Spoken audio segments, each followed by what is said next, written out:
안녕하세요. OSC의 김다로입니다. 오늘 시간에는 소프트웨어 공급망 현황과 오픈소스 거버넌스 전략이라는 주제로 소프트웨어 공급망과 관련해서 관리해야 할 요소들이 어떤 것들이 있는지, 그리고 어떻게 하면 잘 관리할 수 있는지 조금 쉽게 풀어보는 시간을 갖고자 합니다. OSC에서 솔루션 기술 영업을 담당하고 있는 김재천 상무님 같이 나와주셨습니다. 네, 안녕하십니까. OSC의 김재철입니다. 네, 본론에 들어가기 앞서서 OSC가 어떤 일을 하고 있는지 간략하게 먼저 소개해 드리도록 하겠습니다. OSC 코리아는 아키텍처 진단 컨설팅, 선행기술 검증 등의 클라우드 네이티브 기술 컨설팅과 그리고 데브옵스, CI/CD 등 개발 환경과 운영 환경을 구축하고 MSA 전환 또는 도입에 따른 분석 설계와 그에 필요한 기술 지원 서비스를 제공하고 있습니다. 이에 필요한 다양한 글로벌 솔루션을 발굴하여 제공하고 있으며 오픈소스 솔루션에 대한 기술 지원 및 유지 보수 서비스도 제공합니다. 그리고 리눅스 재단의 공인교육 파트너, 수세렌처 교육 파트너로서 기술 교육 서비스도 제공하고 있습니다. 상무님, 오늘 주제가 소프트웨어 공급망 현황과 오픈소스 거버넌스 전략인데, 여기서 말하는 소프트웨어 공급망이랑 어떤 것을 말하는 거죠? 네, 소프트웨어 공급망을 제가 설명드리기 위해서는 오픈소스를 사용한다는 것이 과연 어떤 것인가, 이거를 먼저 좀 설명을 드려야 될 것 같은데요. 크게 한 네 가지 방법이 있는 것 같습니다. 오픈소스를 사용할 때는 소스코드 수준에서 오픈되어 있는 소스코드를 가져다가 내 소스랑 합쳐서 사용하는 방법이 하나 있을 거고요. 두 번째는 이제 바이너리로 배포되는 오픈소스를 받아다가 이제 커스텀 어플리케이션을 개발하는데 이제 활용하시는 이런 케이스가 있을 것 같고요. 세 번째는 아예 이제 설치형 오픈소스들이 이제 많이 배포가 되고 있거든요. 그런 설치형 오픈소스들을 받아서 사용하는 것도 저희가 이제 오픈소스를 사용한다, 이렇게 얘기를 하고 있습니다. 마지막으로는 이제 클라우드 사업자들이 오픈소스를 이제 활용을 해서 어떤 유료 서비스를 제공하는 경우들이 있거든요. 그런 경우에도 오픈소스를 사용하는 방법 중에 하나다, 이제 이렇게 말씀드릴 수가 있는데, 이걸 저희가 이제 음식을 만드는 과정이랑 좀 비교를 해보면, 소스코드 수준에서 이제 활용하는 거는 이제 식자 재료를 자체적으로 조달하는 거에 이제 비교할 수가 있고요. 이제 바이너리 패키지를 사용하는 것은 이제 식재료를 이제 구매해서 내가 원하는 음식을 이제 입맛에 맞게 만드는 이런 경우에 해당한다고 말씀드릴 수가 있습니다. 설치형 오픈소스 같은 경우에는 이제 반조리 식품들이 많이 나와 있잖아요. 이제 그런 식품들을 사서 간단하게 이제 조리를 해서 먹는 이런 경우. 마지막으로 이제 클라우드 서비스를 쓰는 경우가 이제 제일 쉬운 방법이죠. 식당에 가서 이제 주문을 하면은 내가 원하는 음식이 나오는, 그렇죠. 이런 경우라고 이제 말씀드릴 수가 있을 것 같습니다. 네, 지금은 이제 음식에 비유해 주셨는데, 이 요리를 하는 것처럼 오픈소스 패키지를 이용하는 경우에도 소스 코드를 좀 변경해서 사용하는 경우가 있지 않을까요? 네, 바이너리로 이제 배포되는 경우에도 그 오픈소스 같은 경우에 소스 코드가 같이 이제 공유가 되고 있습니다. 그래서 이론상으로는 이제 변경해서 이제 사용하시는 것이 이제 가능한데, 만약에 내가 이제 오픈소스를 이제 소스 코드를 변형해서 이제 사용을 하게 되면은 그 운영되는 그 프로젝트에서 계속 그 새로운 버전이 나올 수가 있잖아요. 이제 그럴 때마다 내가 변경한 것들을 또 계속 이제 반영을 해줘야 되기 때문에 사실 실제로는 이제 그렇게 쓰는 경우는 거의 없다, 이제 이렇게 보셔도 무방할 것 같습니다. 네. 그러면 그 개발용 오픈소스 패키지를 이게 유통되는 그 과정이 소프트웨어 공급망이라고 이해를 하면 될까요? 네, 소프트웨어 공급망 같은 경우에는 저희가 이제 자동차를 만드는 과정에 한번 좀 비교를 해볼게요. 자동차를 만드는 과정에서 보면은 이제 보통 이제 한 600여 개의 이제 협력사들이 이제 그 제품 그 부품을 공급을 한다고 하거든요. 그럼 이제 그런 부품들을 이제 쭉 이제 구매해서 이제 자재 저장소라고 하는 데다가 이제 모아 놓겠죠. 그걸 가지고 이제 조립 생산을 하게 되고, 그 다음에 이제 출고하는 과정을 이제 거치게 되는데, 소프트웨어도 사실 마찬가지입니다. 소프트웨어도 그런 이제 자재들을 공급하는 이제 공급망들이 있습니다. 그래서 퍼블릭에 이제 공급망들이 있고, 그 퍼블릭에 있는 그 오픈소스를 패키지 형태로 우리 내부망에 이제 받아다가 이 화면에 보이시는 이제 리포지토리라는 데다가 이제 저장을 해놓게 되고요. 거기에서 이제 필요한 소프트웨어들을 CI/CD 파이프라인을 태워가지고 이제 빌드를 하게 되고 이제 빌드 거친 이제 아티팩트들이 이제 출시되기 형태로 이제 준비가 되게 되는 거죠. 네.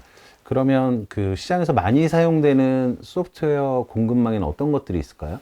네, 소프트웨어 공급망 같은 경우에는 이제 여러 가지가 있습니다. 그 중에 이제 대표적인 것들이 이제 뭐 자바의 그 리포지토리인 퍼블릭 리포지토리인 메이븐, 그다음에 자바스크립트 같은 경우에는 npm, 그다음에 파이썬은 파이파이, 그다음에 뭐 단넷 같은 경우는 누겟.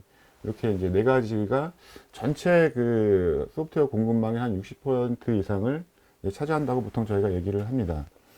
예, 그 소나타입이라는 회사에서 매년 이제 발표하는 리포트가 있어요. 그 거기에 따르는 이제 자료를 보시면은 화면에 보시는 것처럼 이제 가장 많은 그 비중을 차지하는 게 이제 자바스크립트 npm이고요. 그 다음에 자바, 그 다음에 뭐 단넷, 그 다음에 파이썬 이런 순서대로 이제 공급 쪽에서는 이제 순위를 매길 수가 있고요. 이건 이제 공급 쪽이었고 이제 수요 쪽을 또 저희가 봐야 되거든요. 수요는 이제 결국 개발자들이 얼마나 많이 다운로드를 받느냐 이제 요거를 봐야 되는데 이거 같은 경우에는 여전히 이제 자바스크립트가 가장 많고요.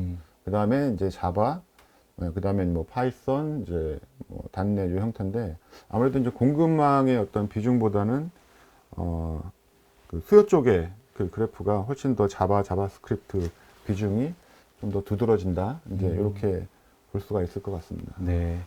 그 소프트웨어 공급망을 통해서 오픈 소스가 배포되기 때문에 이 보안 관련 이슈가 많을 것 같아요. 네, 뭐 잘 알고 계시다시피 이제 뭐 오픈 소스이기 때문에 그 배포되는 그 오픈 소스 패키지에는 취약점들이 많이 있습니다. 그래서 뭐 동일한 이제 자료를 제가 참고로 말씀을 드리면은 그 전체 소프트웨어 공급망을 통해 가지고 배포되는 그 패키지들 중에 한 16% 정도가 뭐 크리티컬 하거나 아니면 리스키한 하이 크리티컬 취약점을 가진 컴포넌트로 이제 알려져 있고요. 그나마 좀 관리가 잘 되고 있는 그 자바 에코시스템은 메이븐 같은 경우에는 2021년 뭐 14%에서 2023년에는 한 10% 정도 이제 감소하고 있는 이제 추세에 있기는 합니다.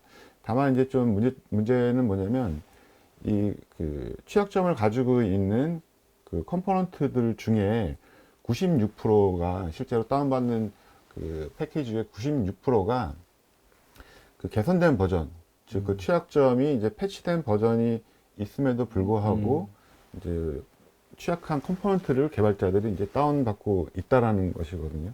그 얘기는 이제 예를 들어서 이제 로그4j를 가지고 저희가 설명을 많이 하는데 오른쪽 하단에 있는 그래프를 보시면은 로그4j가 상당히 문제가 많이 됐었잖아요. 그게 한 2021년 이제 겨울인데 그 이후에 이제 그 패치된 버전들이 상당히 많이 나왔습니다. 그래서 뭐 2.15부터 2.16, 17 이제 많이 나왔는데 도표를 보시면은 이제 빨간색 부분의 그 다운로드는 그 패치되기 이전 버전이에요. 근데 그런 패치되지 않는 버전을 여전히 많이 이제 다운을 받고 있다. 이제 이런 것들이 문제인 거죠. 왜냐하면 개발자들은 이제 보안보다는 기능에 이제 중점을 둬서 다운로드 받다 보니까 이제 그런 현상이 있는 것 같습니다.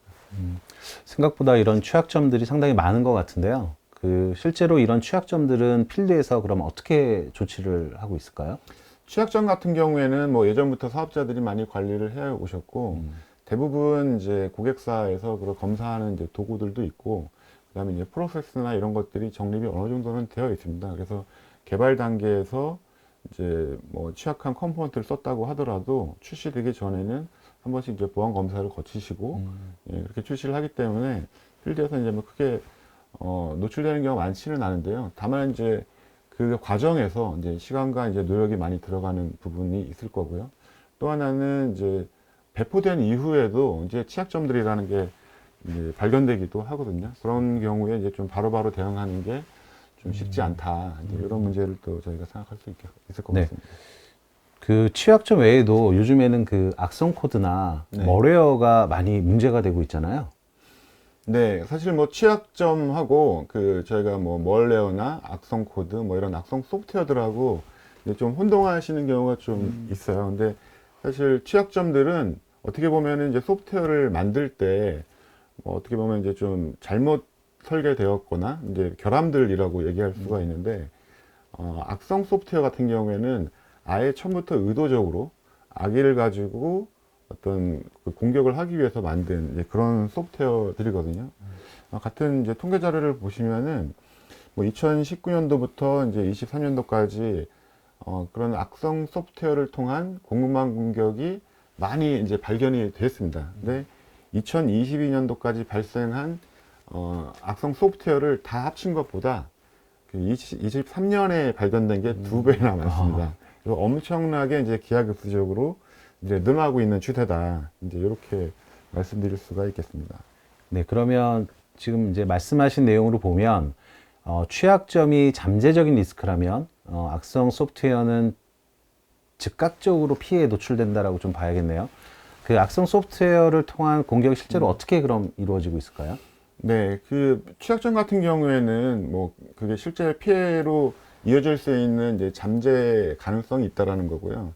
그러지 않을 수도 있거든요. 근데 악성 소프트웨어 같은 경우에는 실제로 피해로 바로 이어지게 됩니다. 여러 가지 이제 공격 방법들이 이제 알려져 있는데 그 중에 좀 대표적인 거를 좀 설명을 드리면 첫 번째 그 타이포 스커팅이라는 기법이 있습니다. 이건 뭐 악성 소프트웨어 중에서는 상당히 많이 알려진 기법인데 어떤 소프트웨어를 이렇게 다운로드 할 때 이제 그 이름을 명시를 할 거잖아요. 네. 그럴 때 이제 타이핑을 그 미스하는 경우, 잘못 쓰는 경우, 이런 경우에 내가 그 잘못 친 그 타이핑을 잘못 친 이름 가지고 악성 소프트웨어를 미리 만들어 놓는 거죠.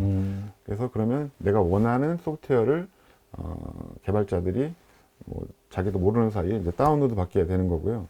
뭐 그런 유의 그 악성 코드들이 이제 많이 있는데 대표적인 게 뭐 일렉트론을 뭐 일렉톤이라고 이제 잘못 치는 경우에 그 악성 소프트웨어가 이제 다운로드가 되게 됩니다. 그러면 그 다운로드된 그 악성 소프트웨어들이 그 개발자의 PC나 뭐 빌드 서버의 정보들을 쭉 추출해가는 이런 형태의 공격 기법이 될 것 같습니다.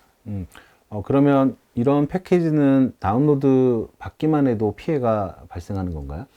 네, 보통 이제 우리가 이제 다운로드만 받으면 뭐 내가 그걸 실행시키기 전에는 괜찮을 거다 이제 이렇게 생각하시는 경우가 많은데 저희가 개발에서 사용하고 있는 이제 패키지 매니저들은 특성상 다운로드하고 실행 코드가 같은 코드입니다. 그래서 다운로드를 받았다라는 얘기는 결국 그 소프트웨어가 이제 실행됐다라는 것과 이제 같은 의미거든요. 네. 그럼 뭐 지금 얘기하신 이런 공격 기법 이외에 또 다른 뭐 공격 그런 방식들이 있을까요, 그러면? 네, 뭐 공격 기법들은 뭐 여러 가지로 계속 이제 발전을 하고 있는데 그 다음에 이제 디펜던시 컨퓨전이라는 방식이 하나 있어요. 이거는 뭐냐면 이제 저희가 이제 개발 환경을 보면은 외부에서 이제 오픈소스 패키지를 다운로드 받는 경우도 있지만 우리 망에서만 사용하는 패키지들이 이제 별도로 분리되어 있거든요. 근데 이 패키지 내부에서만 사용돼야 되는 패키지 이름을 내가 이제 알 수 있다면 그거하고 이제 동일한 이름을 가진 악성 소프트웨어를 만들어 가지고 이제 퍼블릭 망에다가 이제 올려놓는 거죠. 대신에 버전을 아주 높게 이제 만들어 놓습니다. 그러면 내부 패키지를 받으려고 이제 패키지 매니저가 시도를 했는데 딱 보니까 외부에 더 높은 버전이 있잖아요. 그러면 이제 그거를 이제 다운로드 받게 되고 그러면 이제 외부에서 이제 자기가 의도한 악성 소프트웨어를 내부망으로 이제 침입시킬 수가 있는 거죠. 이런 방식으로 그 알렉스라는 사람이 뭐 유명한 기업들 뭐 애플, 마이크로소프트, 뭐 넷플릭스, 테슬라 뭐 이런 회사들에 다 이제 침입을 해서 성공한 사례가 알려져 있습니다. 그 말씀하신 바와 같이 그 내부에서 사용하는 패키지 명이라면 사실은 이걸 외부에서 알기는 어렵지 않나요? 예, 일반적으로는 알기는 어렵죠. 하지만 이제 뭐 개발 그 환경이 이제 좀 크다 보면은 규모가 크다 보면은 이제 외주 개발사를 쓰시는 경우도 있고 또 뭐 개발하시는 분이 이제 뭐 퇴사를 하는 경우도 있잖아요. 이제 그런 분은 이제 퇴사를 할 때마다 내부에서 쓰는 패키지 이름을 이제 매번 바꿀 수는 없는 거니까 어떻게 해서든 이제 알려질 수 있는 여지는 있다. 이제 이렇게 봐야 될 것 같습니다. 뭐 퇴사자가 없지는 않을 텐데 그럼 이런 공격은 어떻게 막아야 될까요? 예, 뭐 뒤에 제가 좀 더 설명을 드릴 텐데 그 내부 개발을 할 때 사용하는 리포하고 이제 뭐 파이어월이라는 제품이 있어요. 그 제품을 사용을 하시면은 내부망에 있는 내부망에서만 사용하는 패키지는 외부망에서 다운로드 받지 않도록 이렇게 조치할 수 있는 그런 기법들이 있습니다. 그럼 지금 말씀하신 것 이외에 또 다른 뭐 그런 기법들이 있을까요, 그러면? 예, 지금까지 설명드린 기법들이 이제 뭐 어떤 악의적으로, 의도적으로 뭔가를 만들어가지고 침입시키는 거라면은 정상적인 소프트웨어나 아니면은 정상적인 것처럼 이제 동작하는 소프트웨어에다가 악성 코드를 이제 심는 경우가 있습니다. 뭐, 솔라윈즈라는 뭐 대표적인 사례도 있고요. 최근에는 이제 국내 회사도 비슷한 경우가 이제 보고된 경우가 있는데, 이 악성 코드 같은 경우에는 이제 다단계로 이루어집니다. 그래서 처음에 이제 코드를 이제 봤을 때는 이 코드가 악성 코드인지 아닌지 구분하기 이제 상당히 어렵고요. 그 코드가 이제 외부에 나가서 실제로 뭐 악성 행위를 하는 소프트웨어를 이제 다운로드 받는 형태로 단계별로 이제 이루어지기 때문에 추적하기 상당히 어려운 이런 기법들이 있고요. 또 하나 이제 저희가 이제 최근에 보고된 것 중에는 이런 악성 소프트웨어, 머레어라고 하죠. 머레어 애저 서비스라는 게 있습니다. 그래서 요즘에 뭐 서비스가 많잖아요. 그래서 네. 악성 코드를 이렇게 배포해주는 유료 서비스예요. 그래서 네. 여기는 이제 돈만 이제 내면은 이제 쉽게 악성 코드를 배포할 수 있는 이런 서비스를 유료로 네. 이제 제공하는 사례도 있습니다. 그래서 뭐 누구나 쉽게 악성 코드를 배포할 수 있는 환경이 됐다. 이제 이렇게 말씀드릴 수 네. 있겠습니다. 뭐 그런 서비스가 있다는 거 오늘 처음 들었습니다. 이 악성 소프트웨어를 통한 그러면 공급망 공격은 점점 쉬워진다고 봐야겠네요. 그렇죠. 네. 예. 보통 우리가 이 방화벽을 통해서 내부망을 보호하고, 그 다음에 뭐 머레어를 탐지하는 안티바이러스 같은 것들을 대부분의 기업들이 사용하고 있잖아요. 이렇게 사용하고 있어도 문제가 될 수가 있는 건가요? 네, 보통은 이제 뭐 예전에는 뭐 방화벽이나 뭐 안티바이러스 같은 이제 뭐 엔드포인트 단말들을 이제 보호하는 소프트웨어 쓰시고, 요즘에는 뭐 그거 말고도 이제 보안 소프트웨어들이 이제 상당히 많이 있는데, 비교적 이 공급망 공격 기법들은 최근에 나온 기법들이에요. 그래서 사실 그런 시스템으로 막기는 상당히 좀 한계가 있고요. 소프트웨어 공급망을 통해서 이제 오픈소스가 이제 배포가 되는데요. 이 소프트웨어 공급망은 대부분 이제 프로그래밍 언어별로 되어 있습니다. 근데 그 공급망을 운영하는 그 조직들이 대부분 이제 비영리로 운영이 되다 보니까 그 안에 들어있는 패키지에 대해서 이제 무결성을 보장하지는 않습니다. 그런 문제가 하나 있고요. 그리고 이제 뭐 네트워크 방화벽이나 이제 안티바이러스 제품으로는 이제 그런 이제 뭐 악성 소프트웨어나 뭐 취약점을 가지고 있는 패키지들을 거르는데 이제 좀 한계는 있습니다. 네, 그러면 그 기업 내부망에서 오픈소스를 받아 사용하는 경우에 넥서스 리포지토리를 많이 사용하는 것으로 아는데요. 이 넥서스 리포지토리를 그럼 사용하는 이유는 어떤 이유 때문일까요? 네, 넥서스 리포지터리가 이제 국내에서 가장 많이 사용이 되고 있고요. 리포지터리를 사용하는 이유는 크게 이제 두 가지로 볼 수가 있습니다. 이제 그림에서 보시면은 그 레포지토리의 용도를 한 네 가지 정도로 지금 구분을 해놨거든요. 그러면 이제 퍼블릭에 있는 리포지토리들을 내부의 망에서 있는 사용자들이 활용할 수 있도록 일종의 이제 캐싱 역할을 하는 게 맨 앞에 있는 이제 프락시라고 얘기할 수가 있습니다. 프락시가 왜 필요하냐면 일단 내부 개발자들이 외부망에 접속을 못하는 경우가 많아요.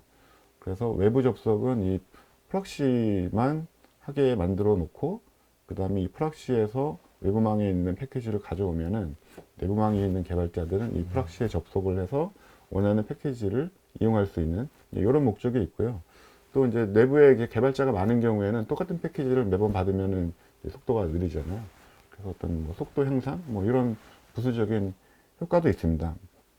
나머지 세 개는 뭐냐면은 이제 저희가 이제 빌드를 마치게 되면은 그 산출물이 이제 뭐 아티팩트라고 이제 저희가 부르는데 그런 것들이 이제 나오게 되잖아요. 그런 그 아티팩트들을 뭐 우리만 쓰는 게 아니라 뭐 다른 팀하고 이제 공용으로 쓰는 거다. 이런 경우에는 공용 소프트웨어 같은 경우에는 이제 뭐 동시에 접근을 해야 되니까 그런 걸 이제 보관하는 장소가 필요하고 그 다음에 뭐 빌드한 이후에 뭐 테스팅을 한다던가 뭐 아니면은 뭐 그 배포하기 전에 이제 보관해 놨다가 만약에 배포한 것들이 이제 문제가 있으면은 빠르게 뭐 이전 버전을 되돌린다던가 뭐 이런 목적으로 이제 그 호스티드 방식이라는 저장소가 이제 필요하게 되고요. 넥서스 리포지토리 같은 경우에는 뭐 프락시하고 호스티드 두 가지 방식을 다 지원을 하고 있습니다. 그림에 보시면은 이제 앞에 이제 파이월이라는 제품이 이제 살짝 보이는데 얘는 이제 리포 앞단에서 이제 외부의 어떤 그런 악성 소프트웨어나 취약한 컴포넌트들이 들어왔을 때 걸러주는 역할 이런 것들도 하고 있습니다. 네, 마지막에 말씀해주신 리포지토리 앞단에 있는 파이어월은 잠시 후에 다시 한번 여쭤보기로 하고, 그러면 저 기능들을 다, 리포지토리의 기능들을 쓰려면 상용 버전이 따로 있는 건가요? 네, 뭐 일반적으로는 오픈소스 버전을 많이 사용을 하시는데요. 뭐 특별한 경우에 이제 상용 버전이 필요하신 경우가 있습니다. 이제 지금 두 가지 버전을 이제 비교하는 이제 장표를 제가 보여드리고 있는데, 뭐 두 버전 다 이제 지원되는 기능들도 있고요. 밑에 있는 기능들은 이제 상용 버전에서만 이제 지원되는 이제 기능입니다. 그 중에서 이제 주로 상용 버전을 많이 찾으시는 이유가 뭐 스테이징 기능이나 아니면은 뭐 헬스 체크, 아니면은 뭐 싱글 사인온, 그다음에 뭐 레플리케이션, 아니면은 뭐 기술 지원이나 HA 같은 이런 기능들 때문에 주로 이제 사용을 하시는 것 같아요. 네, 넥서스 리포지토리에서 스테이징과 헬스 체크는 좀 낯선데요. 좀 더 구체적으로 한번 설명을 해주시겠습니까? 네, 스테이징 기능을 이제 리포를 쓰시면서 잘 모르시는 분들이 많이 계세요. 스테이징 기능은 저희가 이제 뭐 개발을 해서 빌드를 하면은 이제 그 호스티드 방식의 리포에다 이제 올려놓게 되잖아요. 근데 이제 그걸 이제 하나로 관리를 하게 되면은 그 여러 단계를 거쳐가지고 뭐 QA나 뭐 아니면 프로덕션이나 이렇게 구분을 해가지고 이제 빌드가 계속 이루어지고 배포가 이루어지는데 거기 접근할 수 있는 권한을 가진 사람들을 좀 구분해야 될 필요들이 있습니다. 그래서 좀 대규모로 이제 개발을 하는 경우나 이제 조직 같은 경우에는 접근 권한을 이제 별도로 분리해가지고 운영을 하시게 되는데 프로 버전에서는 그런 스테이징 기능이 있어서 이거를 이제 접근 권한을 다르게 해서 관리할 수 있도록 좀 더 이제 체계적인 관리를 할 수 있도록 지원하는 기능이 있습니다. 네, 그러면 규모가 있는 엔터프라이즈에서는 이 체계적인 관리가 필요한 경우가 많은데, 그럴 때 많이 유용할 것 같습니다. 네, 그렇죠. 네, 그러면 헬스 체크 기능은 어떤 거라고? 네, 헬스 기능일까요? 체크도 사실 그 프로 버전을 사용하는 고객들이 많이 사용하는 이유이기도 한데요. 그 넥서스 리포를 이제 사용을 하시게 되면은 통계 기능들이 몇 가지 있습니다. 이제 우측에 있는 기능은 이제 우선 유시지에 대한 사용 현황에 대한 통계를 이제 보여주는 기능이 이제 최근 버전에서 이제 지원이 되기 시작을 했고요. 그 예전부터 있던 기능 중에 이제 왼쪽에 있는 그림은 내가 가지고 있는 리포의 컴포넌트 중에 어떤 취약점을 가지고 있는 것들이 이제 몇 개가 있고, 그다음에 뭐 라이센스 측면에서 우리가 좀 조심해야 될 것들이 몇 개가 있는지 이런 것들을 이제 집계를 해서 이제 보여주는 화면이거든요. 이 두 가지 기능들은 이제 오픈소스 버전에서도 지원이 되는 기능들입니다. 하지만 저 안에 이제 구체적으로 이제 어떤 것들이 문제가 있는지 그걸 보여주진 않거든요. 그걸 이제 프로 버전에서 이제 그 라이센스를 액티베이션을 하시면은 그 뷰 디테일 리포트라는 이제 버튼이 이제 활성화가 되고 그걸 보시면은 이제 뭐 보안 측면에서 아니면 라이센스 측면에서 구체적으로 어떤 컴포넌트들이 문제가 있는지 이제 확인할 수가 있습니다. 그러면 이 프로 버전을 쓰면 그 공급망 공격을 다 막을 수 있는 건가요? 아, 예, 그러면 얼마나 좋겠습니까? 아쉽게도 그 확인은 하실 수가 있어요. 근데 뭐 아까 말씀드렸다시피 그 악성 소프트웨어 같은 경우에는 내가 다운로드만 받아도 문제가 되기 때문에 이 헬스 체크 기능은 확인은 할 수 있으나 이제 선제적으로 이제 차단할 수 있는 기능은 없습니다. 이제 그런 것까지 이제 원하시면은 뭐 넥서스의 그 애드온으로 들어가는 파이어월 기능을 쓰셔야 될 것 같습니다. 아, 네. 그러면 뭐 파이어월은 뭐 별도로 설치를 해야 되는 건가요? 뭐 어떻게 동작되는지 좀 설명을 부탁드리겠습니다. 뭐 보통 이제 네트워크 파이어월은 많이들 알고 계시잖아요. 이제 저희가 이제 지금 설명드릴 그 파이어월은 이제 리포에 대한 이제 파이어월이고요.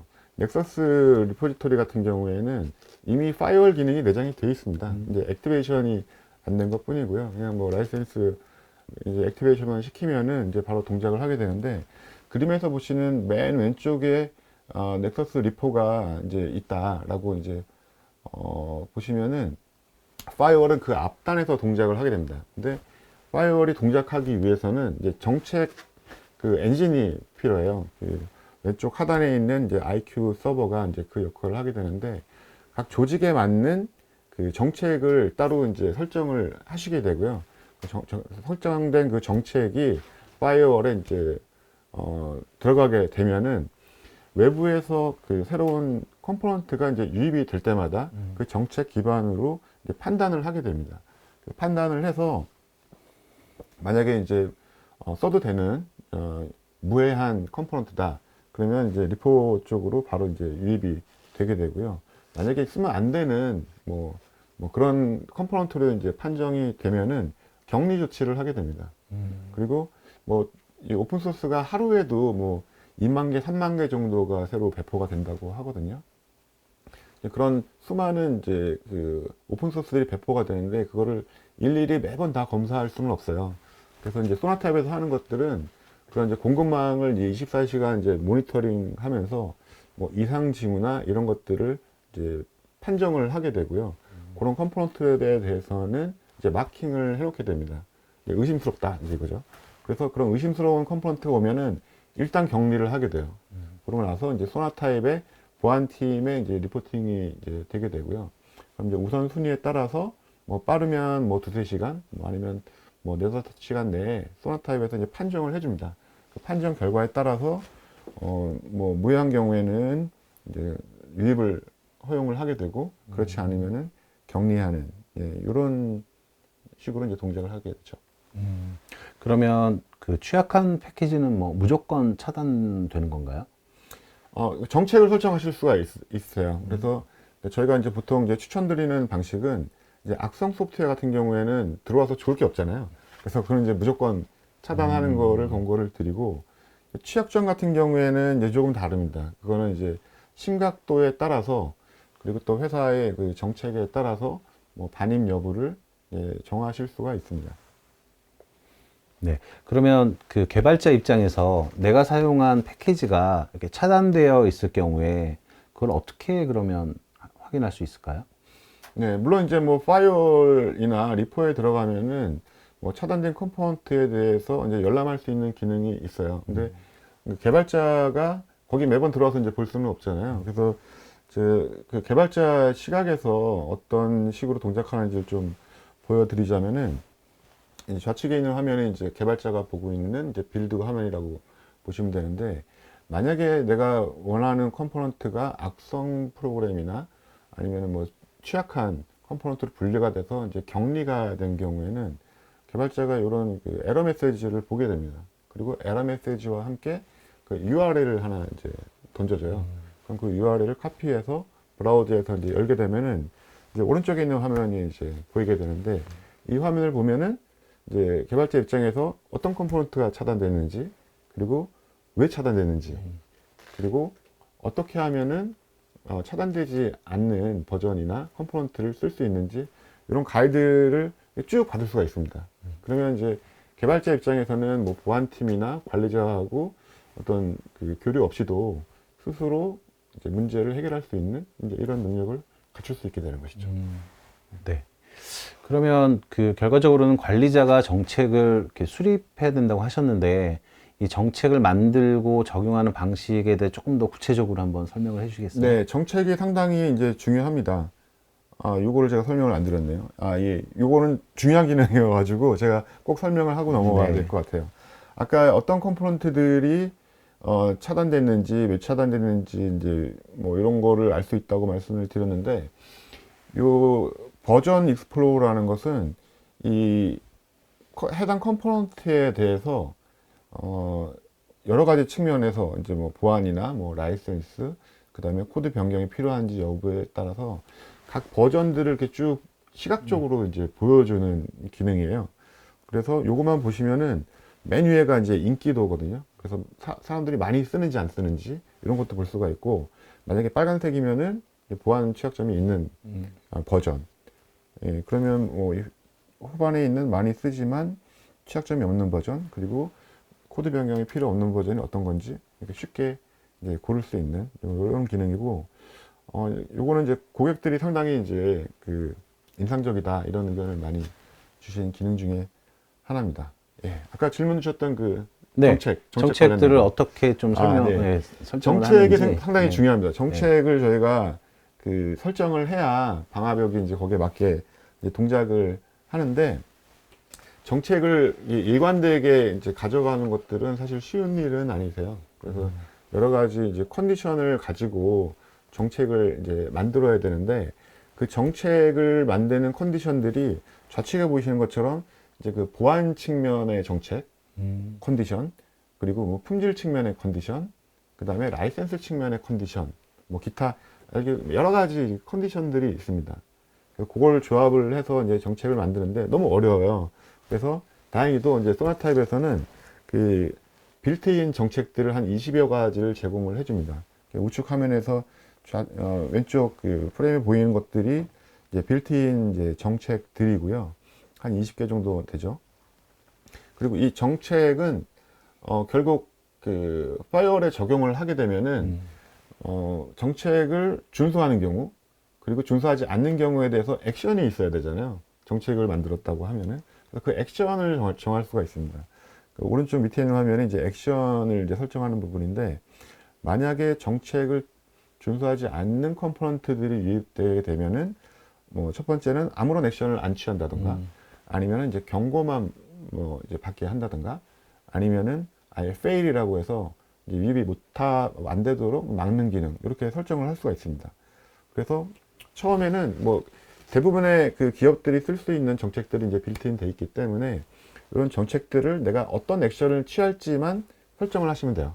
뭐 크게 어렵지는 않습니다. 그리고 그 페일이 나는 경우에 뭐 이제 통보를 받아야 되니까 밑에 보시면은 노티피케이션을 받을 수 있는 기능, 이런 것들이 있습니다. 그러면 이 파이어월이 있으면 네. 오픈소스 거버넌스를 구현했다라고 할 수 있을까요? 네, 뭐 좋은 출발이라고 말씀을 드릴 네. 수가 있는데, 뭐 오픈소스가 워낙 그 다양한 속성을 가지고 있고 여러 가지 그 컴포넌트들이 워낙 그 많기 때문에 파이어월만 가지고 하는 데는 한계는 있습니다. 지금까지 설명드린 것들은 이제 그 리포지토리를 중심으로 해서 외부망에서 유입되는 컴포넌트를 파이어월로 막을 수 있다. 이제 이 부분을 이제 설명을 드렸는데, 이 오픈소스의 어떤 취약점이라는 것들이 이제 두 가지 특성이 있어요. 뭐냐면 처음에 유입될 때는 문제가 없었어요. 그래서 파이어월에서 이제 통과를 시켰단 말이죠. 근데 나중에 이게 취약하다라고 발견되는 경우가 하나 있고요. 또 하나는 이게 취약한데 그래서 뭐 쓰지 못하도록 막았어요. 근데 나중에 그 취약한 것들이 개선이 되는 경우가 또 있단 말이에요. 그래서 파이어월에서 무조건 그 획일적으로 막아버리면은 어떤 개발자의 생산성에 또 영향을 줄 수가 있습니다. 그리고 또 이후에 발생하는 새롭게 발생하는 취약점에 대해서 대체하기 이제 어려울 수도 있는 것이죠. 그래서 저희가 이제 그 같이 제공하는 이제 라이프사이클이라는 제품이 있어요. 이 라이프사이클은 그 컴포넌트가 리포지토리로 유입된 이후에 뭐 개발자 단이나 아니면은 이제 CI/CD 파이프라인이나 아니면 심지어는 뭐 배포된 이후에 여기를 전체적으로 관리하는 거버넌스를 하는 이런 도구라고 이제 설명드릴 수가 있겠습니다. 그 라이프 사이클이 그 개발 전 단계에서 이렇게 사용되는 것처럼 보이는데요. 구체적으로 어떻게 그 관리가 이루어지고 있는 거죠? 네, 크게 보면은 이제 뭐 몇 가지 포인트들이 있는데요. 첫 번째는 아까 그 정책을 그 적용하는 액션에 대해서 제가 설명을 드렸잖아요. 네. 그 왼쪽에 보시면은 그 정책을 설정하고 그 다음에 액션을 이제 정하는 이런 화면인데, 이걸 좀 확대해서 이제 보여드리는 거예요. 맨 앞단에 있는 프락시가 파이어월이 이제 동작하는 리포에 대한 설정이거든요. 근데 그 이후에 개발자 단계, 그 다음에 뭐 소스 단, 그 다음에 또 뭐 빌드 단계, 그 다음에 배포 단계, 여러 가지 단계들이 있단 말이에요. 라이프 사이클은 그 이후 단계를 이제 관장을 하게 됩니다. 그래서 뭐 디벨롭, 뭐 소스, 빌드, 스테이지 등등 이제 단계별로 정책을 정하실 수가 있어요. 그래서 정책이 하나 있으면은 내가 프락시 단에서는 어떤 식으로 얘를 액션을 취할 것이냐, 그 다음에 뭐 소스나 빌드 단에서는 어떻게 그 정책을 취할 것인지를 다르게 설정을 하실 수가 있습니다. 여기서 이제 만약에 페일로 하게 되면은 결국 이제 차단을 하거나 막는 건데, 이게 페일의 의미가 이제 단계별로 조금씩 이제 다른 거죠. 예를 들면 이제 파이어월 같은 경우에는 여기서 페일 처리하게 되면은 유입을 이제 완전히 이제 차단하고 격리시키는 거라고 말씀을 드렸잖아요. 근데 예를 들면 이제 뭐 소스 따는 그 뭐 길랩이나 뭐 기터브 같은 소스 리포지토리를 말씀드린 거거든요. 거기서는 뭐 머지가 안 되도록 이제 블로킹 한다든가, 아니면 뭐 빌드 단에서는 이제 빌드를 페일을 유도한다든가, 뭐 이런 식으로 이제 다르게 이제 동작을 하는 거죠. 네.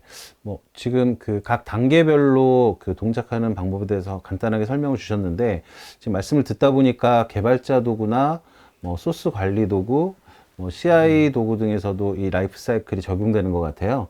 조금 더 구체적으로 한번 설명을 해줄 수 있을까요? 네, 라이프 사이클은 특성상 아주 수많은 그 도구들하고 이제 사전 정합이 되어 있습니다. 그래서 뭐 ID, 개발자가 사용하는 개발 도구들이죠. 그 다음에 뭐 소스 리포지토리나 아니면은 뭐 CI/CD 빌드 도구들, 그 다음에 뭐 협업 도구들, 여러 가지 이제 도구들하고 이제 정합이 되어 있는데, 여기 이제 개발자가 실제 코딩하는 IDE 환경이거든요. 뭐 이클립스나 뭐 이런 툴들이 있어요. VS 코드도 요즘 많이 사용을 하시는 것 같고, 그 환경에서 내가 사용하는 그 패키지들이 어떤 그 폴리시를 위반하는 게 있는지 없는지 하나하나 이제 확인을 할 수가 있습니다. 왼쪽 그 화면을 보시면은 뭐 빨간색, 뭐 노란색, 파란색으로 이제 구분이 되어 있잖아요. 이걸 보면은 아, 이 컴포넌트는 정책을 만족하는 거구나, 아니구나. 이거를 뭐 다이렉트 디펜던시, 뭐 트랜지티브 디펜던시 모두 이제 검색을 할 수가 있고요. 그 다음에 만약에 정책을 위반하는 컴포넌트들이 있을 때, 그럼 내가 업그레이드를 해야 되잖아요. 그럼 업그레이드를 하는 경우에 내가 코드까지 변경을 해야 되는지, 아니면 단순 대체로 끝날 수 있는지, 이런 것도 확인을 하실 수가 있고, 아까 그 제가 이제 설명드렸던 버전 익스플로어, 개발자 환경에서 바로 볼 수가 있습니다. 그럼 개발 단계에서 이미 내가 최적의 컴포넌트를 이제 스스로 선택할 수 있는 이제 이런 옵션이 이제 생긴 거죠. 그리고 밑에 또 마이그레이션 버튼이 있어가지고 원클릭으로 취약점을 해소할 수 있는 이런 기능들도 있고요. 이게 이제 ID 환경에서 라이프 사이클이 지원되는 기능이었다고 하면은 소스 컨트롤, 즉 뭐 길랩, 깃허브 같은 소스 버전 컨트롤이라고도 하는데, 걔네들하고 이제 정합이 돼 있어가지고 뭐 커밋을 할 때마다 이제 이밸루에이션을 해서 뭐 피드백을 준다든가, 아니면 이제 머지를 뭐 블로킹 한다든가 문제 있는 경우에, 아니면 심지어는 이제 그 사용하고 있는 버전의 개선된 버전, 픽스가 이제 있는 경우에는 그 라이프 사이클에서 그 플랫리스트를 자동으로 이제 만들어주는 이제 그런 기능들도 있고요.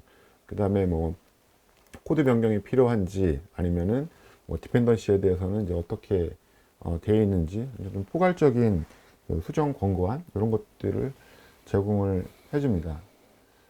또 마지막으로 이제 그 CI 쪽에 인테그레이션도 되어 있어서 뭐 플러그인을 젠킨스 같은 경우에 제공을 하고, 길랩 CI나 이런 쪽도 다 인테그레이션 되거든요. 예를 들어서 이제 젠킨스 이제 스크립트를 제가 하나 가져와 봤는데, 이 젠킨스가 이제 CI 파이프라인을 만들 때 여러 단계들을 스크립트 형태로 이제 구성을 하시게 돼요. 거기서 이제 내가 빌드 단계에서 그 라이프 사이클을 통해 가지고 이밸루에이션을 하겠다, 이제 이렇게 설정을 하신 화면이거든요. 그럼 여기 설정한 스테이지가 아까 그 정책을 적용하는 단계를 보시면은 요게 이제 매핑이 되게 됩니다. 그래서 뭐 그 이후에 뭐 스테이지 단계, 여러 단계를 젠킨스에서 이제 설정을 하실 수가 있습니다. 네. 그러면 이런 각 단계별로 그 라이프 사이클을 통해서 점검한 결과들은 우리가 네. 어떻게 확인할 수 있을까요? 네, 당연히 뭐 그런 그 점검을 거쳤으면 확인을 하고 네. 싶으실 거잖아요. 그래서 어플리케이션별로, 그리고 또 하나의 어플리케이션도 여러 이제 스테이지가 있기 때문에 스테이지별로 그 점검 결과를 확인하실 수가 있는데, 제가 하나의 어플리케이션의 그 리포트를 하나 이제 가져와 봤습니다. 그러면 여기 보시면은 이게 이제 테스트 투 앱이라는 어플리케이션의 빌드 리포트거든요. 그럼 여기서 내가 어떤 컴포넌트를 사용하고 있고, 그 다음에 그 컴포넌트는 취약점이 있는지 없는지, 그 다음에 뭐 시큐리티 레벨이 뭐 어느 단계에 해당되는지 쭉 일목요연하게 이제 보실 수가 있고, 뭐 이런 것들을 이제 S범 형태로 이제 출력도 이제 가능하시고요. 뭐 보통은 이제 요 단계에서 이제 관리자는 보시지만 실제로 이거를 그러면 해결하고 할 때는 또 세부적인 정보를 많이 접근을 해야 될 필요성도 있거든요. 그 경우에는 요 하나하나 컴포넌트를 들어가 보시면은 여러 가지 추가 정보들을 이제 확인할 수가 있습니다. 그래서 뭐 업그레이드 권고안이나랄까 아니면은 버전 익스플로어 또 여기도 또 나오죠. 예, 그 다음에 내가 지금 쓰고 있는 버전하고 그 다음에 내가 업그레이드 할 버전을 이제 표 형식으로 비교해서 보실 수도 있고요. 그 이후에 뭐 컴포넌트에 대한 뭐 팔리시 바이올레이션 내역, 그 다음에 바이올레이션 했으면 어떤 바이올레이션이 있었는지, 뭐 CV는 어떤지, 뭐 이런 그 시큐리티 관련된 디테일한 정보를 보실 수도 있고, 마지막으로 이제 그 리걸 정보, 즉 라이센스에 대한 정보도 상당히 이제 다양하게 제공을 하고 있습니다. 이 최근에 그 오픈 소스의 라이센스가 몇 가지나 될 것 같으세요? 100개? 예, 예전에는 사실 그렇게 많지는 않았어요. 근데 최근에 그 소나타입에서 관리하는 라이센스 수를 보면 한 1,500여 가지가 됩니다. 그거를 사람이 하나하나 이제 관리하는 것은 상당히 어려운 일이고요. 그 라이센스도 이제 선언된 것들, 그 다음에 소나타입에서 분석해서 파악한 것들, 그리고 이제 사용자가 그럼 난 요 라이센스 저걸 받겠다라고 이제 선택한 이펙티브한 라이센스 이렇게 구분해서 또 관리를 하실 수 있는 그런 기능들도 있습니다. 그 오늘 뭐 이렇게 쭉 말씀을 해주시는 걸 들어보니까 파이어월하고 라이프 사이클하고 뭐 비슷하면서도 뭐 좀 차이가 있는 것 같아요. 좀 단순한 질문인데 네. 오픈 소스 거버넌스를 시작을 한다면 네. 이 두 제품 중에 어떤 걸 먼저 도입을 하는 게 좋을까요? 사실 그 파이어월하고 라이프 사이클은 이제 같은 엔진을 사용을 합니다. 그래서 뭐 기술적으로는 같은 제품인데 그 차이점은 어떤 목적으로 어떤 단계에서 이거를 적용하느냐의 이제 차이고요. 제가 도표를 하나 이제 가져와 봤는데 그 파이어월하고 리포지토리가 가장 차이가 나는 부분은 파이어월은 리포 단계에서 이제 동작을 한다. 반면에 라이프 사이클은 리포 이후 단계에서 이제 동작을 하게 되고요. 그 리포는 컴포넌트가 새로 이제 유입이 될 때 이게 뒷단에서 어떤 어플리케이션을 했을지 사실 그 단계에서는 알 수가 없잖아요. 그렇죠. 그러다 보니까 어플리케이션이나 뭐 S봄 뭐 이런 거는 파이어월에서 관리하기 좀 어렵습니다. 그러니까 그런 서비스 어플리케이션별로 뭔가 관리가 필요하다. 그런 경우에는 이제 라이프 사이클을 쓰시는 게 이제 맞고요. 그 외에도 뭐 이제 그런 게 있어요. 배포된 이후에 내가 새로운 취약점이 발견됐을 때 내가 그 컴포넌트에 대해서 정보를 얻고 싶다. 그러려면 이제 내가 쓰고 있는 컴포넌트에서 지속적으로 모니터링을 해줘야 되거든요. 그런 기능들은 또 그 라이프 사이클에서만 또 지원되는 기능이라고 할 수가 있습니다.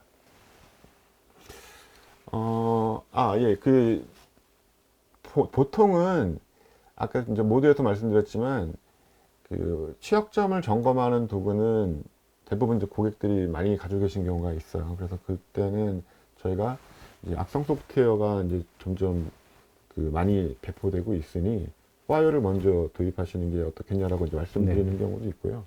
근데 그거보다는 우리는 뭐 취약점도 점검하는 도구가 없다. 이제 거버넌스에 대해서 이제 새로 시작을 하는 단계다. 그러면은 뭐 라이프 사이클을 먼저 도입을 하시는 것도 무관할 것 같습니다. 잠시 언급하셨는데 그 정적 분석 도구도 시장에서 많이 사용을 하고 있잖아요. 네, 그렇죠. 그 정적 분석 도구와 소나타입의 파이어월이나 그 뭐 라이프 사이클과는 좀 어떤 관계가 있을까요?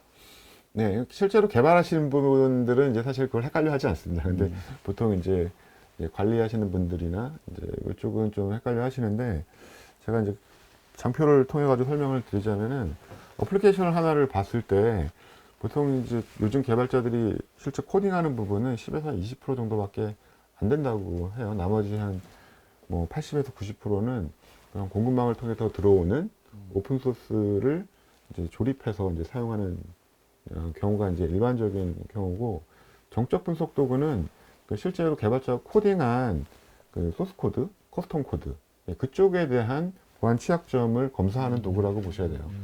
반면에 이제 지금 쭉 설명드린 뭐 파이어월이나 라이프 사이클은 이제 바이너리로 배포되는 오픈 소스에 대한 보안 검사, 라이센스 검사 이런 거를 하는 도구다라고 이제 설명드릴 수가 있겠습니다. 그럼 뭐 영역별로 그 관리해야 될 부분에도 좀 차이가 있을 것 같아요. 네, 조금 다른 면이 있어요. 왜냐면 그 조금 다른 장표로 제가 설명을 드리고 싶은데, 커스텀 코드가 있고 그 다음에 오픈 소스를 통해서 배포되는 그 라이브러리들이 있다고 말씀드렸잖아요. 그러면 이제 오픈 소스 중에 라이브러리들에 대한 거버넌스는 사실 보안과 이제 라이선스 두 가지 측면으로 나눌 수가 있거든요. 근데 바이너리 오픈 소스들은 다 하셔야 돼요. 그 취약성도 검사를 하셔야 되고, 그게 이제 악성 소프트웨어인지 검사도 하셔야 되고, 라이센스 쓰는데 문제가 없는지도 다 이제 관리를 하셔야 됩니다. 근데 이 커스텀 코드, 이쪽은 조금 달라요. 이쪽은 그 보안 검사는 그 취약성은 하셔야 돼요. 왜냐하면 내가 코딩을 하면서 취약한 부분을 놓칠 수가 있거든요. 그래서 그건 당연히 뭐 정적 분석 도구를 이제 사용하셔가지고 검사를 하셔야 되는데, 내가 만든 코드에 내가 악성 코드를 넣을 일은 없잖아요. 그렇죠. 네, 그래서 악성 소프트웨어인지는 이제 검사를 하실 필요가 없다. 그다음에 이제 항상 좀 문제가 되는 부분은 이제 라이센스인데, 예전에는 이제 소스 코드를 가지고 라이센스를 그 소스 코드를 가져왔기 때문에 라이센스를 검사해야 되는 경우가 종종 있었어요. 지금도 뭐 C나 C++ 쓰시는 경우에는 그런 것들을 요구하시는 경우가 있습니다. 근데 최근에는 그 패키지 매니저라는 걸 통해 가지고 바이너리 형태로 이제 사용을 하시기 때문에 이 소스 코드에 대한 라이센스 관리는 크게 의미가 이제 없어졌어요. 근데 그거를 이제 지금도 말씀하시는 분들이 많이 있거든요. 그게 이제 예전에 이제 우리가 코드 스니펫 스캐닝 또는 코드 스니펫 매칭이라는 이제 기술인데, 마치 그 논문의 표절 검사 같은 거예요. 논문의 일부가 어떤 논문을 차용하지 않았는가 이런 걸 이제 검사하는 이런 기술인데, 상당히 그 기술 특성상 그 뭐라 그러죠, 그 오류들이 이제 많고 그걸 일일이 하나하나 이제 검사해야 되는 경우도 많아서 실효성이 이제 거의 없는 그런 방식으로 알려져 있습니다. 뭐 어쨌든 시중에는 이런 오픈 소스 관리 도구들이 많이 나와 있는 것 같은데, 뭐 관련 제품에는 어떤 것들이 있을까요? 네, 그 비슷한 제품들이 많이 있고요. 이 영역을 그 SCA, 즉 소프트웨어 컴포지션 어널리시스라는 영역으로 불리거든요. 그 최근 포에스터라는 데서 이제 발표한 이제 보고서를 제가 들고 와봤는데, 여기 보면은 이제 좀 시장의 전통적인 이제 강자라고 불리는 업체들이 몇 군데 있습니다. 뭐 제이프로그, 뭐 맨드, 그 다음에 뭐 스닉, 그 다음에 뭐 시놉시스 이런 업체들이 이제 주로 강자라고 알려져 있는데, 이 리포트에 보면은 그 크게 한 세 가지 영역인 것 같아요. 커런트 오퍼링, 현재 기술 수준이 어떤지, 그 다음에 스트래티지는 이제 향후 로드맵이 어떤지, 그 다음에 어떤 마지막으로는 이제 시장의 어떤 규모는 어떤지, 이렇게 다각도로 이제 분석한 이제 리포트인데, 오른쪽 그림을 보시면은 이제 소나타입이 커런트 오퍼링 부분에서는 상당히 뭐 제일 윗상단에 올라와 있고요. 그 다음에 그 스트래티지 부분에서는 이제 스닉이 좀 앞서 있는 것 같아요. 뭐 소나타입 같은 경우에는 이제 요 동그라미 크기가 이제 시장 규모를 얘기를 하는 건데, 시장 규모도 이제 가장 높은 편에 속하고요. 우상단에 상당히 이제 좀 잘 균형 잡힌 포지션에 있다, 이렇게 말씀드릴 수가 있겠습니다. 네, 지금 레포트에서도 뭐 보여지다시피 좀 좋은 제품이다 이렇게 설명을 해주고 있는 것 같아요. 네, 네. 네. 그 마지막으로 소나 타입에서 추구하는 뭐 부분이나 혹은 오픈소스 거버넌스를 위해서 고려해야 될 부분들이 있으면 마지막으로 좀 정리해 주시겠습니까? 네, 좋은 제품을 사실 선정하고 도입을 하는 것은 이제 쉬운 일이 아닙니다. 그래서 제가 크게 한 세 가지 정도의 어떤 지표를 가지고 설명을 드릴까 하는데, 첫 번째는 이제 보안에서는 요즘엔 늘 하는 얘기요. 쉬프트 레프트. 예, 왼쪽으로 이제 가라는 거죠. 그만큼 이제 뭔가 이렇게 진행되기 전에 가장 앞단에서 뭔가 조치를 하는 게 가장 좋다라는 건데, 소나 타입 제품 같은 경우에는 이제 오픈 소스가 유입되는 제일 앞단에 이제 포지셔닝 해 있거든요. 그래서 뭐 리포와 파이어월이 어떤 시프트 레프트라는 컨셉에서 보면은 가장 그 거버넌스가 적용되기 좋은 위치에 있고, 그다음에 이제 개발자들이 자기가 이제 개발하는 환경에서 어떤 컴포넌트를 쓰는 게 가장 이상적인지 이런 최적화된 선택을 할 수 있도록 이런 버전 익스플로어를 이제 제공해 주는 것들이 어떤 시프트 레프트에 부합한다, 이제 이렇게 말씀드릴 수가 있고요. 그 다음에 또 이런 도구 같은 경우에는 그 데이터베이스가 상당히 중요합니다. 그래서 데이터베이스의 어떤 정확성, 이제 이런 것들을 많이 요구를 하는데, 뭐 보통 이제 제품들이 다 제일 좋은 데이터베이스를 쓰고 있다고 네. 얘기하기 때문에 오늘은 제가 시간 관계상 이 부분에 대해서 아주 뭐 많이 다루지는 않았거든요. 근데 뭐 말씀드리고 싶은 거는, 저희가 이제 어떤 거버넌스를 자동화한다고 했을 때 정확성이 사실 생명이에요. 정확하지 않으면은 자동화를 할 수가 없습니다. 그렇죠. 네, 그러면 일일이 사람들이 이제 또 이걸 검사를 또 두 번, 세 번 해야 되기 때문에 정확성이 중요하고요. 마지막으로는 이제 정책인데, 우리가 동일한 그 오픈소스를 사용을 하지만 기업 환경마다 다 이제 처한 여건들이 다르고 정책이 다를 수가 있습니다. 그래서 여러 가지 그 정책들을 유연하게 이제 설정할 수 있는지, 적용할 수 있는지, 이런 부분들이 중요한 지표 중에 하나다, 이제 이렇게 말씀드릴 수가 있을 것 같습니다. 네, 김재천 상무님 감사합니다. 네, 지금까지 소프트웨어 공급망과 오픈소스 거버넌스에 대한 관리 요소와 방안에 대해서 말씀을 나누어 보았습니다. 오픈소스를 안전하게 사용하기 위해서는 보안관리 기술과 자동화된 오픈소스 관리 도구가 필요합니다. 최근 국내의 금융, 제조, IT 등 여러 분야의 기업들이 이미 오픈소스 소나 타입의 리포지토리, 파이어월, 라이프사이클을 도입을 했고, 지금 계속 도입 검토를 하고 계십니다. 자동화된 오픈소스 거버넌스 환경을 구축하시고자 한다면 언제든지 OSC로 연락 부탁드립니다. 감사합니다.